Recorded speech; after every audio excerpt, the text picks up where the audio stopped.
Hello, everybody. Hi, everybody. So I'm Teri at Holding Your Space, and this is Jeffrey Peck, medium. I'm so glad you're here, Jeffrey. Thank you, Teri. It's so good to be here with you. Yeah, and you are just an amazing. You have this amazing podcast on. I want to introduce you to everybody here, and we are simulcasting, you guys. So anybody that's on Jeff's channel may not see the chatter from here, from Holding Your Space, and anyone on Jeffrey Peck's. Or my people may not see Jeffrey's people because they're all people.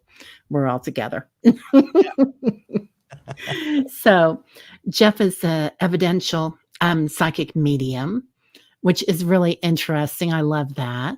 And he has a loving and sensitive approach to spirit, which you kind of have that aura about you. And we were just talking about that backstage. That sometimes when we have, I think sometimes a lot of intuitives and mediums come across a little bit harder, and you come across very soft, and it's a very uplifting, like mystical experience for people, is what I'm seeing. Well, thank you. Yeah, yeah. Thank you. It's really special. And speaking of which, Jeffrey is the host of Something Super Spiritual, which is very special. So, Thank you. yeah, welcome. Welcome. Thank you. It's wonderful for being here. Thank you for having me. Oh, yeah, it's a joy. It's a joy. So, yeah, I kind of feel like I don't know. Well, I feel like you are the same way. When somebody comes to me for a reading, I want them to come away uplifted, and that it is something that is going to lead them on their journey. Oh, completely. Yeah, I love that about your channel and your podcasts. What are they, like twice a week? Well, it's supposed to be once a week. Yeah. And, life happens. So if I miss a week, I try to get out 2. If I miss a couple weeks, well, then I'm just behind and, and it's okay. Yeah. But Yeah. it's been out now for almost a year and a half. And I just love to do it. I love to have, first of all, I could talk about this all day long, every day. Right. And I do. And it's the best thing in the world for me. And I just love spirit, and this work so much. I just want to scream it from a mountaintop, And I just created my own mountaintop with my show, and I just want to share everybody with everybody.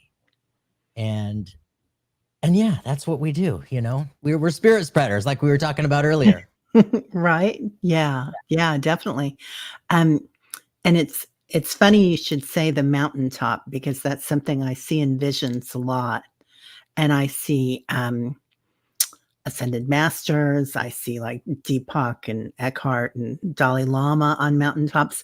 But now I'm realizing that we all have our mountaintop, don't we? Yeah, absolutely. Yeah. We might not all, be there all the time, and that's okay. I mean, we are humans. It's okay to be messy. But yeah, when we find that inner spark on our insides, and we follow that which just lights us up, it's then when we're at the top of our mountain, and it feels amazing. Yeah. So if they wonder, well, where's my mountaintop? Find what lights you up from the inside out. And there's so many mountaintops. I love that. And so how did you find your mountaintop, Jeffrey? How did that happen? Wow. You know what? That's a great question, because after high school, I went to college. I went to ASU, but I didn't know why I was there. I went to college because all my friends went, and it's just kind of one of those things that you were expected to do, right? Yeah. But I was there, and I was so lost. I had no idea what I wanted to do. I had no idea. So I was floundering all over the place. My parents had just gotten divorced, so I was struggling with that, and basically failed out after the first year. And just, worked bank jobs and airline jobs and tried to go back to school over and over and over because I felt like I was supposed to, and I just never knew what I wanted to do until 2006. I became attuned to the Reiki energy, and the side effect for me was that it literally ignited all the spiritual senses all at once. And it was overwhelming. I mean, I thought I was losing my mind.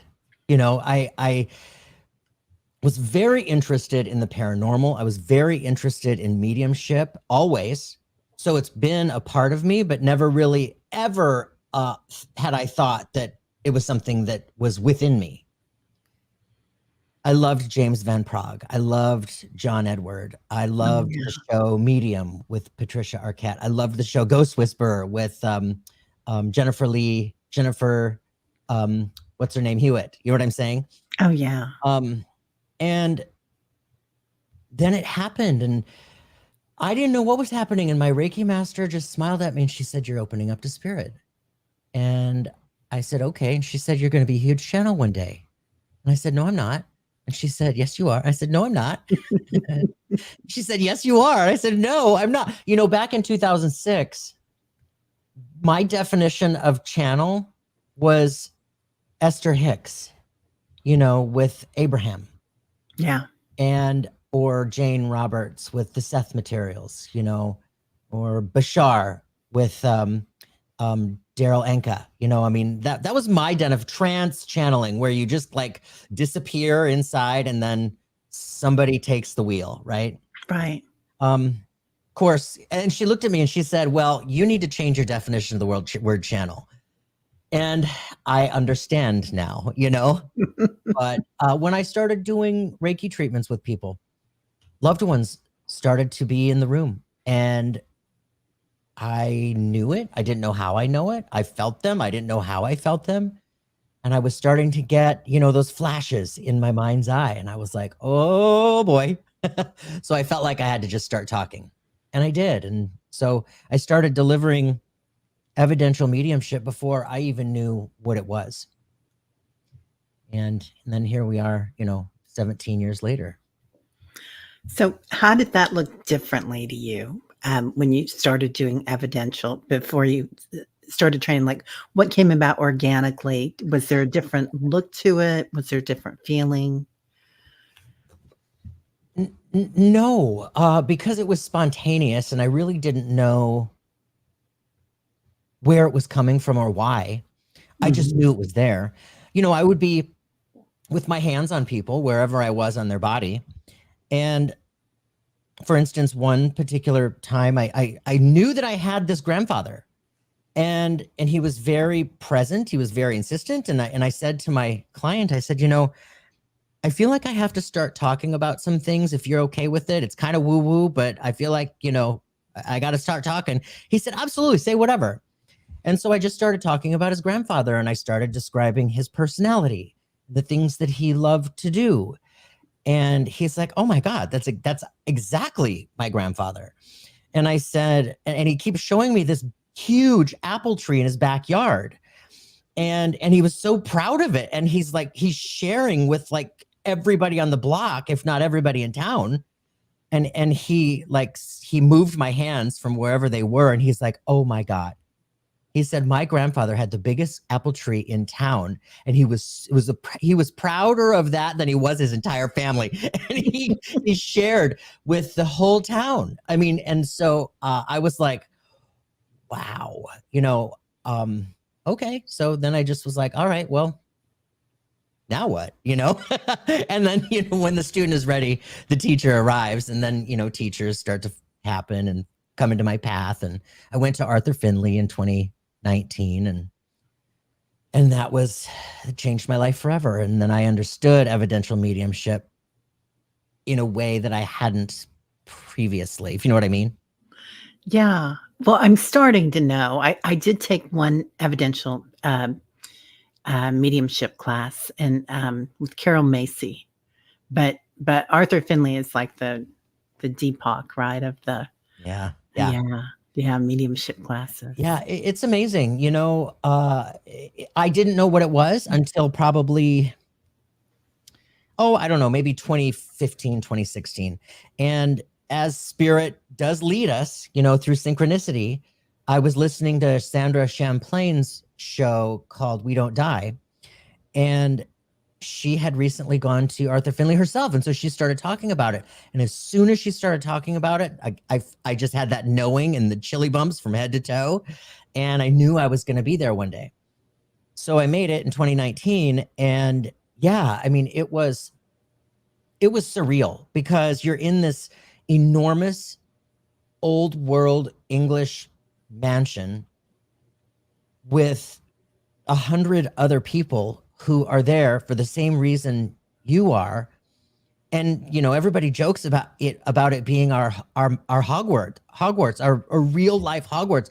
And seriously, I mean, that is what it feels like. It is very magical because of all the things that we're doing together, you know, the psychic exercises, the mediumship exercises, and just really working with each other. And it's where I really learned how my clairs, the clairvoyance and clairaudience and clairsentience, how all that operates on my insides and how it feels. So it absolutely changed my life. I think when we come together in a big group like that, and everybody is oriented to the same spiritual ideology, it doesn't even have to be the same. It can be something close, but we all have the same kind of purpose, right? A goal. Yeah. Makes such a difference. Oh, it magnifies the energy. Yeah. You know, and I experienced this in 2008 for the first time. In 2008, I went, remember old school Doreen Virtue? Yes. You know, I went to her angel therapy practitioner's course in Hawaii. Oh, wow. And we were there, I don't know, it was 5 or 6 days. And it was mind blowing to me how that the energy is magnified. There were 250 of us there. And when we would meditate together, I mean, it was like closing your eyes and going to the movies with everything that you would see. And what was mind blowing to me is that when we would come out of it, first of all, I thought I was making it all up. I thought my inner child was just having a heyday. And this one particular meditation, the lights were down, the indirect lighting was on. They were playing this Hawaiian, almost like luau music, you know, where you would have the native dancers doing their sacred dances. And that's exactly what I saw. In my mind's eye, I saw these natives in their, you know, loincloths with their fire sticks and doing their hula luau dance. And when it was over, I thought, wow, that was really interesting. And then I heard somebody about 6 rows behind me say, did anybody else see the dancers with the fire sticks around us? And I was like, whoa. And then you start hearing all these other people going, yeah, I saw him. And it's true. I mean, it's very, very real. The energy, the spiritual energy. And when everybody comes together like that, for that intention of spiritually developing and that spiritual evolvement, Spirit's on the other side with us, and they're ready and prepared to help us evolve and deliver these experiences so that we can really start to understand our connection inside. It's awesome. So, as a medium, what do you see going on the other side while all of us are sitting there in that room or sitting here in this chat? Do you see like a cocktail party with all the guides or without the cocktails? You know, yeah, yes, and yes. I think I've been shown, it's basically, from what I understand, it's, you know, we can be doing whatever we love on the other side. We can, I mean, I've seen people who were here that really loved to ski or snowboard be on the other side showing me themselves whipping down a mountain on a snowboard or skis. I've seen people that, you know, truly had the passion for golf here on the other side showing me their golf courses. And and of course, everything on the other side is so vibrant and so much more than we can really wrap our human minds around. Yeah. But yeah, I've seen them clinking wine. I had an old boss that loved his really, really expensive wines. And the family always said, we know he's over there, tasting his wine and loving his wine and golfing and whatever he loved to do. And I had a medium, with me one time telling me he's over there and he's showing, he's drinking this red wine and it looks really fancy and he's wearing, like golf clothes. And I'm like, yeah, that's him. So yeah, I mean, I think we can do whatever. And here's another thing, I had this one particular reading where my sitter was a mother and her son had passed. And she asked, what is he doing over there? And all of a sudden I had this flash in my mind's eye and he was like zipping around, like flying, and he was so happy. The energy, the feeling that I had within was this overwhelming sense of joy and freedom, liberation. And I told her, I said, well, this is what he just showed me. And he's so excited, this feeling of joy and liberation. And I heard in my mind's ear, I was going to say, I heard in my, in my spiritual hearing, I heard, it's just like Harry Potter, Mom. And so I said, it's just like Harry Potter, he says. And when I said it to her, I thought it was really more of a metaphor that he just wanted to get across. But it was also evidence in the fact that, the two of them loved to watch the Harry Potter movies together. And they read the Harry Potter books before the movies came out. So you see, it was just like, it was incredible. I think it's whatever we want it to be. Wow. Yeah. I love that. Mm-hmm. I love that.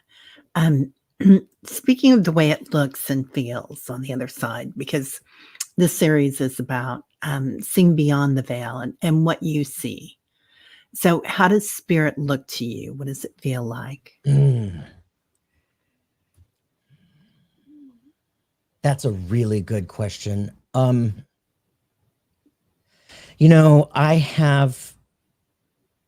seen it. My experience is that it's been many, many different ways.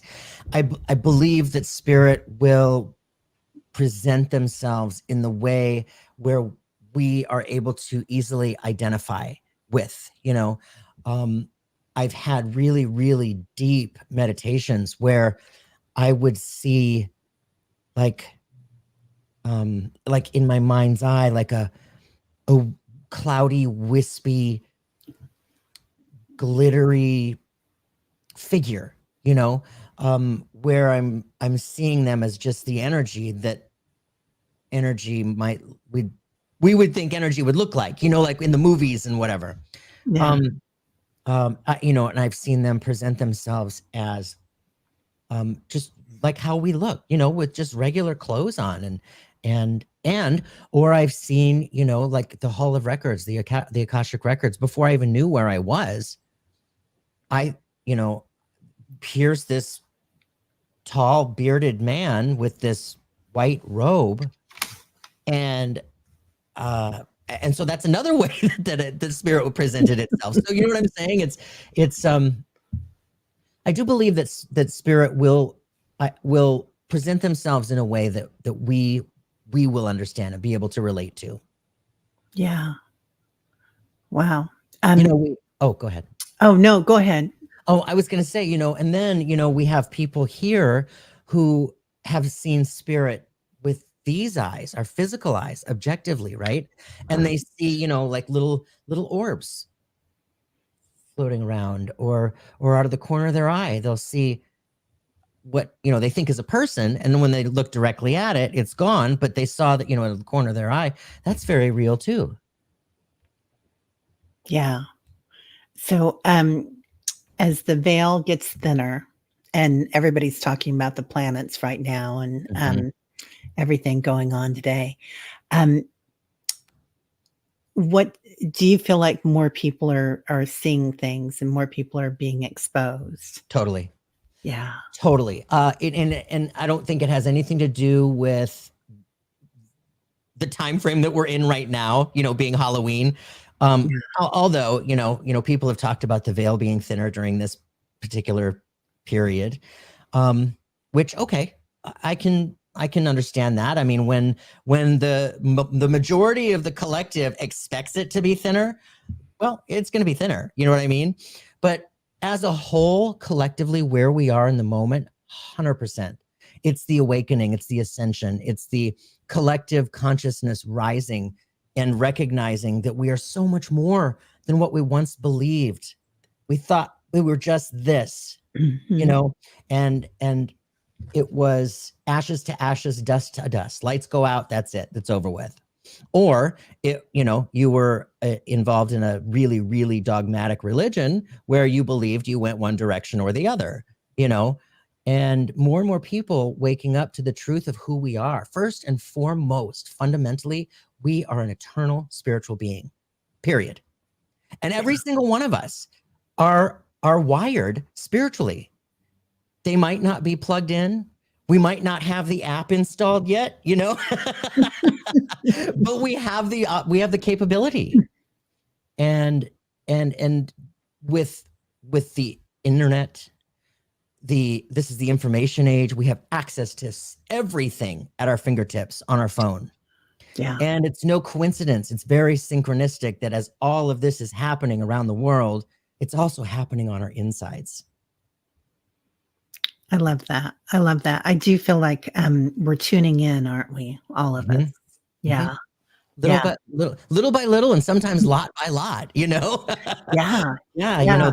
There's so much happening. And one of my favorite things about right now is this, our shows, being able to host these forums and these platforms of safe space to be able to have these conversations.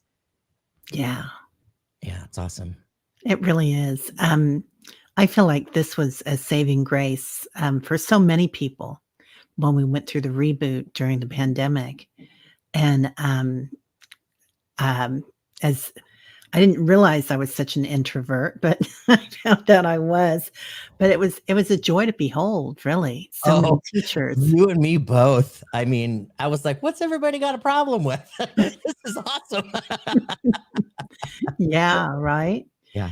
Yeah. Yeah. So speaking of which, growing our light, recognizing our divinity. What do you feel like is the best way for somebody to go about that? About recognizing our divinity, our spiritual connection? Yeah. Yeah. Ooh, that's a really good question too. I think that there are, well, you know what? There are so many ways to get to Chicago. There are so many roads to get to Chicago. And I think, what works for one won't work for another. What works for over here doesn't resonate over there. It's totally fine. But I do believe that really, starting with recognizing and the awareness of the fact that you are a spiritual being, that you are an eternal spark of the divine, that you are just as bright and shiny and beautiful as the next. And it doesn't matter how much money we're sitting on. We are all equal. And really recognizing that each one of us are a spark of the divine. And when that inspiration of curiosity, that inspiring sense of wonder really you start to open up, and your mind starts to open up to what else might be out there. Your heart starts to open up simultaneously. And when your heart is open and your mind is open, that you're in receptive mode, right? And you're able to really take in all that which might be well, what she thought was impossible or just woo-woo and wasn't real. And when we recognize that energy is energy is energy, and we are all energy, everything, it's around us. You know, synchronicity permeates everything. And when we recognize that all of those little synchronicities, you know, it's spirit getting our attention. And when we ask for help, when we ask for guidance, show us proof, it comes. And then we start to realize, oh my gosh, there is more. So it doesn't matter if, you know, somebody is, you know, sitting there talking to the angels, or somebody is sitting there talking to a tree. It's all spirit, you know? It's all spirit. And if somebody is Christian and is able to recognize the divinity and equality in all of everything else at the same time being a Christian, beautiful. If somebody is Buddhist or Jewish or whatever, and able to recognize that there are all these paths, that everything's okay, perfect. You don't have to be religious, but you can be. Awesome. Whatever works, you know? Yeah. Yeah, it is. I love that you're saying this, because I feel like when we open ourselves up to joy and wonder, but also curiosity. Yes. Yeah. And, you know, that was really one of it was, you know, it's within my mission. You know, I hope to inspire curiosity. I hope to inspire hope. And I hope to inspire wonder, and that childlike wonder. I was just talking about this yesterday, and when we are able to access that childlike wonder on our insides, Yeah. you know, the thing is, children aren't afraid of anything, and children don't question. They're just, they're in it, and they're here, and they're like, yeah, I mean, why not, right? Yeah. And to be able to access that within, it just elevates that frequency and that energy that much more, you know? I love that. Yeah, everybody's like, well said, well said. What a joy you are. They're Oh, making thank you. they are so happy with you here tonight. Um, so bringing in that joy. What's your favorite way to bring in that joy? Ooh. Oh my gosh. You know what? It depends. It totally depends on my mood. You know, if I am having a down day, I mean, and like a real down day, where I feel like, you know, it's like, you know, where is the joy? And why am I doing what I'm doing? You know, I'll have to sit down and I put on some really, really inspiring music. And I'll sit there, and it might take a couple or a few times to really listen to it, because I'm just so caught up in that ego space, you know, that of you know, mood. But that will lift me. That will absolutely lift me. Listening to it over and over, and just really feeling that energy and sensing that energy, and calling in my guides and my guardians and my angels and loved ones, and whoever over there is listening. I don't care who you are. Please come. You know, that, or, you know, and if it's a really, really good day, then I'll just throw on some, you know, I've turned into a Swiftie since I went to her concert. So I'll throw in some, you know, Taylor Swift, and that, I mean, that just like throws me on a little cloud, and I'm a teenage girl all over again. Oh, she's lovely, isn't she? Yeah. Yeah. Super Yeah. black. Yeah. I'm in KC, and everywhere you go here, there's art and all the little shops and stuff, paintings of her, and everything. Everybody's in love. So what's your favorite? Who's your favorite? Is it Taylor to listen to, or who is it? Ooh. You know what? I've got to say, it depends on my mood. It Yeah, totally that's depends on me my mood, too. because there are so many days where I'm feeling so like connected, dialed into spirit, and I just feel spirit, and I just feel this elevated sense within myself. So I'll throw in some really like like some Zen music, some Zen meditation music, and that elevates me. If I'm not there and I'm just in a good mood, I've seen Madonna like 5 times. I've seen Cher like 5 times. I'll throw in that old school music, old 90s grunge, Nirvana and Soundgarden. I mean, all that old good stuff.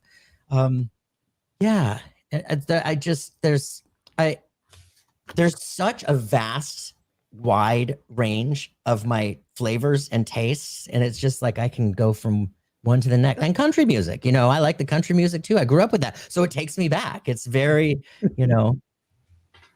brings back the memories. I love that. I feel the same. I can listen to heavy metal. I can listen to Siberian folk music. Totally. Yeah, I love it all. I love it all. I love pop. I love everything. Some good jazz. Yeah, right. Some Ella. Oh. Turn on Ella all the time when I'm cooking. That's like an Etta. Oh, Etta. Yes. The E's, the big E's. Or Lizzo. But that too. yeah, man. Yeah. Music is just like adds that other vibration, because like you said, it is all energy, isn't it? And it elevates and it lifts, and you can feel it on your insides. And what's so amazing to me is to be at a concert, for instance, and when you're with all those people who are equally as excited to see whomever it is that you're there to see. And it just the vibe increases and rises and increases and rises. And if you are clairvoyant, you can see the energy spiraling, and the colors, and in that case, because for me, it takes people to that really higher end. So I see lots of whites and purples and blues, and it's just like swirls of diamonds and glitter, and I love that. I love that. That's I feel like the diamonds are really here right now. Yeah. I mean, not just in this conversation, but definitely here with you. But I feel like that new diamond energy, that diamond sutra is coming in, that instant enlightenment. Yeah. And then we have a bad day and we wonder why, right? Oh, totally. You're screaming, and I don't have, I have this open-ended conversation with spirit ongoing.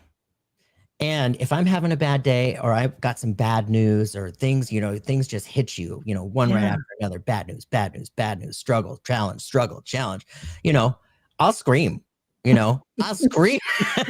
Heaven. That's a great way to let it out. I have no problem throwing a temper tantrum, I am a Leo after all. Yeah. Good for you. Good for you. It's okay. Yeah. I will drive in my car and scream for sure. Oh yeah. Done that too. I've been told my kids are still here. So I've been told not to do that too much. They worry about me. What's going on down there? Anyway, so I just love that you're here. Thank you. So let's do something easy. I feel like we've been throwing all this stuff out here. What's your favorite book? Ooh.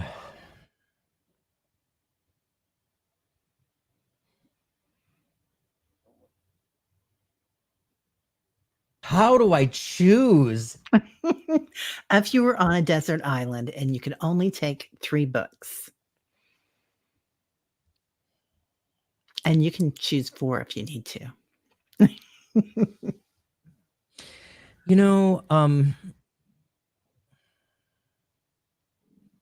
One book that really affected me when I was like 21, I think it was 91, 92, somewhere in there.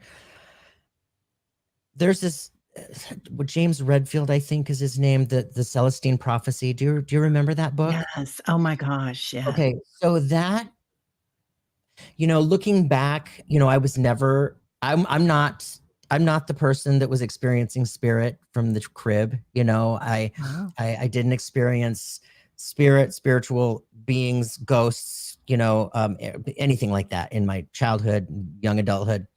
However, as spirit would have it, through those synchronicities, somehow the Celestine prophecy made its way in front of me. And I was like, ooh, that's really interesting. And I got it. And it touched me so deeply on my insides. It touched me so deeply. I remember it like I read it yesterday, and it's the Celestine prophecy. It's about them recognizing the energy around us and the energy in our hands and exchanging energy. And, and then 15 years later, here I am in my first Reiki class. So I would say probably that one. I truly love the Harry Potter books. I mean, I'm a child at heart. I love the Harry Potter books. You know what? And in the 80s, I was addicted to the Sidney Sheldon books, Master of the Game, all those great big fat. Oh my gosh. Yes. Yeah. Yeah. So, yeah. Yeah. I love those because he was solving things, wasn't he? Yeah. Oh, and then, but recently, Eben Alexander, that one really touched me about, I don't know, 8 or so years ago. The Proof of Heaven, Eben Alexander's experience. He's a famous neurosurgeon who had his own near-death experience, and for being a brain surgeon, a totally left-brained doctor, having that experience and coming out of it in true miraculous form. He's doing so much beautiful work with that whole experience. So that was a big one for me too. Yeah, there's a lot. Yeah. I feel like people that are, energy and science, energy and math. I mean, it's all energy, isn't it? And it's also interconnected. Totally. Oh, and the autobiography of a yogi, Paramahansa Yogananda's book. I love that book too. Love. Oh, yeah. That changed my life, that book. I love that. God. Celestine Prophet. Totally. Yeah. Prophet. Yeah. They're just all amazing books, aren't they? There's and a I think, lot. when we get them at the right time, like I used to read a lot of, who is the guy that did peyote and stuff down in, I think it was in the 70s. I'm showing my age here, but he was a, I'm with you. huh? I'm right there with you. Oh, okay. We look fine. So, oh golly, I can't remember his name. Anyway, but he had a shaman teacher, and they would go out in the desert and do this peyote. And here I think I was 15 and reading these books, but I was like, I didn't know quite what was going on, but I was following their visions, and the visions were just, yes, Carlos Castaneda. Thank you, Annie. And the visions were what got me. I was just like, beautiful energy. Totally. Yeah. So, was there like something, like some big thing that kind of brought you into the spiritual path, or was it? It was becoming attuned to the Reiki. That's what that did it for me. Yeah. And it's really interesting because it was so synchronistic the way that it happened. It was Labor Day 2006, and we were off work that day. A girlfriend of mine gives me a call and says, "Hey, let's go to the spa. Let's go right now." And I was like, "Okay, why not?" So we got in the car, drove to the spa, was there 30 minutes later, wondering if we were even going to get in, because it's a holiday. Yeah. And there was space. And the lady at the front desk says, "Would you like a male or a female therapist?" And I said, "Well, it doesn't matter at this point. As long as we can get in, that's all we care about." And so I said, "Just pick one. It's okay." And the one that she chose was chosen for a reason, because within 15 minutes of my massage, she says, "I think I'm supposed to do Reiki with you." And I said, "Oh, what's Reiki?" And she tells me that it's this healing modality that heals physically, mentally, spiritually, emotionally. And I said, "Okay, cool, do it." And I didn't know what to expect. I'm just laying there like, what is she going to do? And she wasn't touching me, right? She wasn't touching me. And all of a sudden I felt this heat flowing from my head to my toes and back and forth. And it felt like a really light static electricity, but not. It felt like, I often say it's like 10,000 butterflies flapping their wings against my skin, but not touching my skin. Oh, nice. And it was so surreal to me, Teri. It was so surreal. I mean, I was like, how is this happening? What is happening right now? And so I started asking her about it. And she was telling me that, this is what it is and anybody can do it. You got to find your Reiki master. And so I had her spell Reiki 3 times for me so I could remember. And, I went home straight to the Google and I found a Reiki master. And November 11th, 2006 was my first weekend. And that changed my life forever. And it's interesting. My Reiki master said to me that day, she says, listen, if you're really happy with your life right now, you might want to rethink what you're getting ready to do, because the Reiki will change your life. Yeah. And it will change your life in ways that you can't even imagine, but it's going to be even better than you can even imagine, because you wouldn't even know to think about that kind of better. And I was like, okay, let's go. And then sure enough, she was right. Like, there's no way I would have ever thought about any of this. I love it. You said, let's go. And before you said, let's do it. Yeah. And 1111. Yeah, right. Yeah. 1111. Master numbers. Yeah. So I did that. And then, lo and behold, here comes my first big, or maybe my second big dark night of the soul. I mean, it was huge. The Reiki will clear out, the universe will clear out that which no longer serves us. Yeah. In 2008, when everything took a nosedive, all the financial institutions took a nosedive, real estate, everything. Yeah. I went down in flames with it. And I lost my home to foreclosure, my car to repossession. I filed bankruptcy. I lost my 11-year relationship at the time. I lost my career. I mean, it was everything. And, of course, looking back, thank you, Spirit. Thank you, Heaven, because none of it was working. I just refused to believe it wasn't working. I was like, no, it's going to get better. It's going to get better. No, I was not supposed to be doing any of that stuff. Yeah.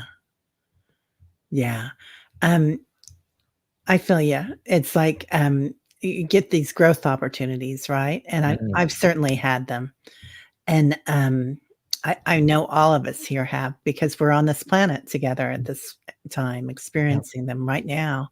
Yep. It's hard. But it is hard, isn't it? And it does change things. And that reset, I feel like we start to look at what's really around us and what's really not working. Absolutely. Well, here's the thing, when we are in that serious crash and burn, and we are, we don't know which end is up, we don't know what to do next. It's in that darkness where we truly find new meaning in life. And when we find that new meaning, it starts to open us up in ways that we wouldn't have if we weren't there. And it sucks that it takes something so traumatic for us to grow, but I mean, we're here. So, I mean, I guess this is the place to do it. Why not? Right. Let's do it. Yeah. Yeah. We had something similar happen in 2007, because the business that we owned was tied into construction. And we were at the beginning, we had a land survey company. And it just, everything went down, and we were like, okay, well, that's going to happen. We're going to, work out of the basement and get rid of everything, and just held on by our fingernails. But it was kind of fun in a weird way. It was kind of fun because when you're self-employed, you've got all those valleys and hills all the time. Yeah. So, speaking of fun, I mean, like, after my crash, I moved to Maui for 8 months, and Yeah. that's where I recovered. So, I mean, what a place to land, right? You know, I cried every single day for Oh, the bless first your 6 heart. months. But yeah, what a place to land. I mean, Where amazing. were you on Maui? Haiku Haiku. I on the used to. north side, right? Kind of near Paia Oh, stunning. in the Stunning. rainforest. Yeah. Oh, Yeah. truly. Yeah. A lot Yeah. of healing and growth happened there. Mama Maui was very good to me. Yeah. Beautiful out there. Mhm. Yeah. Mm. It's I was in Kihei for a while. Oh, I love So Kihei too. yeah. Yeah. Well, um, I think it's better where you were, but it's different, It's right? different. Yes, Different. it's Yeah. different. Yeah. Yeah. Um, I feel like as things change on the planet, well, wait, I want to ask one other thing first. Um, as you move um, spiritually, um, do you feel like you lost a lot of friends? I mean, how did that happen? How did Ooh, you come out like as a woo-woo or spiritual intuitive to family and friends? And yes. Yes. Yeah, I was in a 10, 11-year relationship when I became attuned to Reiki, and it started all that snowball started to grow, you know. My partner at the time was afraid, you know, he didn't understand what I was doing. He didn't understand spirituality, let alone Reiki and energy. And then I'm talking about all these experiences that I'm having. And he's looking at me like I have two heads. And he starts to believe that I'm involved in some cult, you know, and that ended, shortly thereafter. But we're really good friends still today. But yeah, friends, a lot of them did go by the wayside. I miss most of them, but it's interesting how and why this happens. You want to keep the relationships, but when we start to elevate and we start to increase our vibration, our frequency, you know, you're just not matching that frequency that you were at any longer. And it makes sense intellectually, right? yeah. Difficult for the heart to meet up, with the brain. But yeah, that happens. As far as family, no, I still no, I still have all of my family, and they might not understand what I'm doing, but that's okay, you know. Yeah. Mhm. Yeah. Um, everybody's asking for a list of your books, so I'll post them in the comments section Oh, um, yeah, yeah. after the video, you guys. So, and Annie Bear says she will too. Thank Annie you. Bear. Hi, Annie Hi. Bear. She's amazing. She Oh, has she a great is. channel. Yes, yes. Yeah. Yeah. Um, yeah, I feel like it's funny. My family kind of grew up with this stuff. My mom was metaphysical, so Oh, wow. they weren't shocked because I'd been into it for a long time. But a lot of my friends, it was like kind of a 180 from the people that I'd raised my children with and whatnot. And some of them I love them right where they are, and others are really into it. So Yeah. it's interesting. Yeah, a lot of people in the periphery, they did talk. They talked behind my back, thought I Yeah. was, losing my mind or weird or whatever. But they were on the periphery. I didn't care. I mean, and I often say this today, doing this work, especially, being in this seat on the screen, YouTube, in front of groups, you know, the skeptics are out there, the cynics are out there. And that's okay. That's fine. But the way that I look at it is, those people that are so left-brained and just absolutely cannot even minutely try to believe that there might be something more, that we might be something more, those people, ultimately, they've just forgotten who they are. They've just forgotten the truth in who they are. And for me, at the beginning, there were a lot of really, really,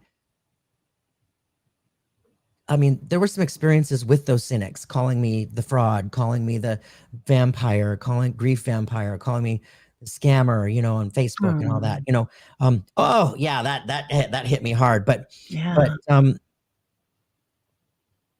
must have been my guides, my guardians. Somehow it just landed in my heart where I realized that they truly just have forgotten who they are. And that's okay. Through the lens of compassion, I can see, you know what? That's where you are.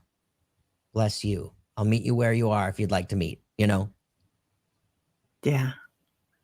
Right. It is loving people where they're at. What a lesson that is. And it really, it takes all the charge out of that. It takes all the charge out of that trigger of rejection and dejection and name calling and, so. Yeah. It really does. Makes a huge difference. So, speaking of which, I just want to mention your art there on your arms. I love it. Thank you. Fearlessly surrender. Yeah. I love that. Yes, this is my daily message to myself. I needed it to be dainty so that so that it wouldn't hit me in the face every day. I can just hear you saying, let's do it. Absolutely. If you're going to go big or go home.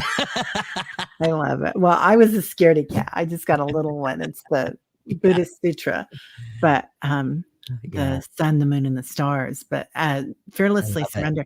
It's all about surrendering, isn't it? That's it. That's absolutely it.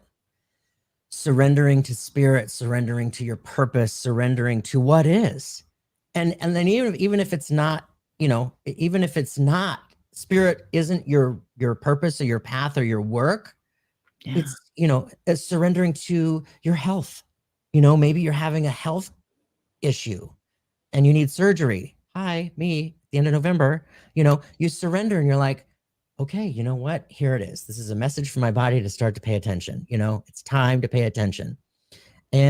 Or we surrender to what happened in 2008 with the economy. So many people lost so many things. And in the face of that, surrendering is really, realizing, you have no control. There is nothing you can do or change anything in the moment. And you just surrender to be with where you are. And for me, it was just a lot of that. And then recognizing, okay, heaven, if this is my work, then I have to get over the fear and I have to move through all of that what if and that ego, surrender and just like, okay, here we go. Yeah. It's a lot. It's a lot. We are so programmed, aren't we, from the time we're born? It is, and that's why I have fearlessly, because surrendering is scary. You don't know what do you do next? Which direction do you turn? Who do you call?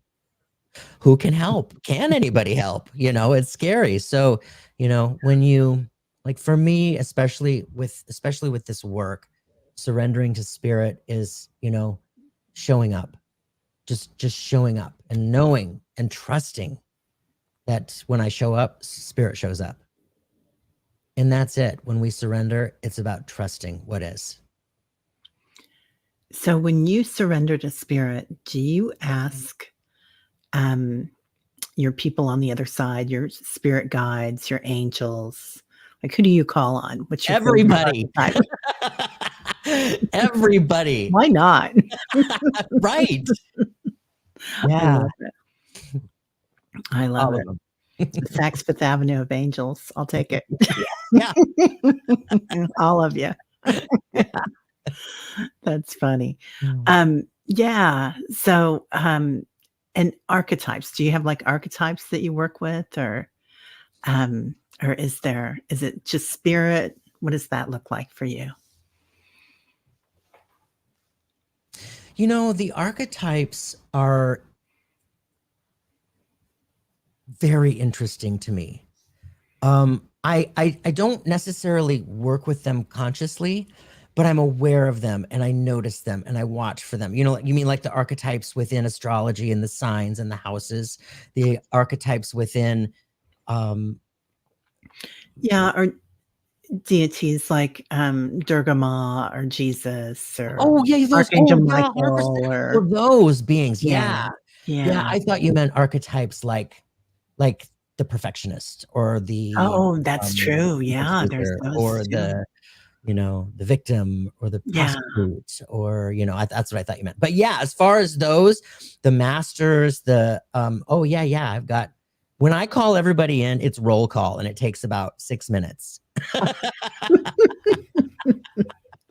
I love it. I love it. So you keep a pretty full room. Yeah. Yeah, I mean, why not? We have access to all of them. Spirit is unlimited. Spirit is limitless. yeah, And in spirit, they are multidimensional. So they can be with me and they can be with everybody in the war in Israel at the moment, too. yeah, So, yeah. yeah. And they're needed. That's for sure. Mm-hmm. Yeah. We need to call on them more and more and more. It's I forget sometimes, I think we all do Mm-hmm. that oh yeah, we've got this big help here. Mm-hmm. So, Mm-hmm. yeah. So gosh, this has just flown by. Is there anything that you want to tell people? Um anything you want to leave us with or Yeah. So it's Halloween season. And for me, when pumpkin season hits, it's the holidays. It's just the holidays start for me at the season of pumpkins. So here's the thing. Thanksgiving, Christmas, Hanukkah, New Year's, all of the holidays that I can't think of in the moment are coming up. And the holidays are very stressful. They're very stressful for most of us. And they're stressful because we have so many things to do on top of everything we already have to do. And they're stressful because most of us have to get together with our families, where a lot of us don't want to do that either. So I really would like to encourage mindfulness in a way where you allow yourself to really slow down and give yourself permission to feel how you're feeling. And as I say, splash some grace in your face. Give yourself some grace. It's all okay. It's all okay. And while you have that grace in your hands and you're splashing it on yourself, splash it all around you, the family members that you don't get along with, that you don't agree with, that are on the other side of the political spectrum.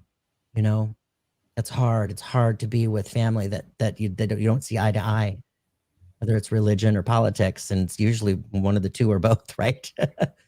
yeah. So I really want to encourage through these holiday seasons that we really take some time for ourselves and ground and call in your guards, your I was going to say your guards and guardians, your guardians and guides, and your loved ones. Your loved ones want to be part of the holidays with you. Set a seat at the table for them and invite them in. They want to be part of your world, and they are. Let's be honest; they're not missing out, but they want to be consciously remembered and invited. So yeah, take some time. Remember to put love at the forefront, and put on your glasses with the lens of compassion for yourself and for all of those around you. It helps. I love that. Rose-colored glasses. Mm-hmm. It's beautiful. Mm-hmm. Yeah. With glitter, lots of glitter. I love a sparkle. Oh yeah. A sparkle makes everything better, doesn't it? Yeah. Yeah. Well, Jeffrey, Oh my God. What Thank a you joy so this has much. been. Thank you. Thank you. Thank you. Thank you 1,000 times. Thank you. And thank you, everybody, for being here on both channels. Yeah. Thank you, everybody. Yeah. Yeah. And I hope we see you soon. So You will. Well, you're going to be hearing from me Right. because you're coming on mine next. We're going to do a podcast. We're going to have a great talk. We're going to inspire. Love it. Love And it. there's some love out Oh, there. yeah. All right, everybody. Namaste. Our light sees your light.